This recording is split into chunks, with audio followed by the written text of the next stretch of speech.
Guys welcome back to my channel. আশা করি আপনারা সবাই ভালো আছেন।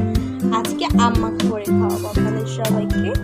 যেহেতু আমের সিজন, এখন আম মাখা না খেলে কি হয়, তো চলো রেসিপিটা শুরু করা যাক। প্রথমে আমটাকে আমরা পিল করে নিব। তো আমটাকে এবার পিল করে নিলাম, এরপর কেটে নিব। আমগুলোকে কেটে নেওয়া শেষ, এরপর আমরা মাখা করে নেব। প্রথমে দিব মরিচের গুঁড়া, এতটুকু মরিচের গুঁড়ো দিতেছি কারণ অনেকটা ঝাল বেশি। আর দিব লবণের গুঁড়া, লবণ তো পাউডার করাই থাকে, এতটুকু দিলাম, যদি লাগে পরবর্তীতে দেওয়া যাবে। এরপর দিব কাসুন্দি,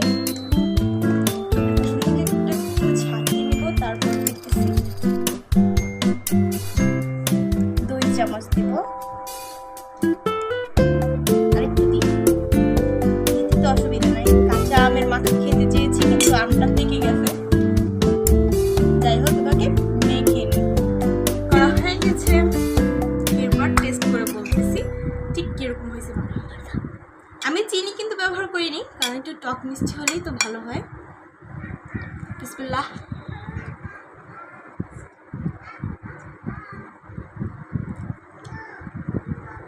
খেতে ভীষণ দারুণ,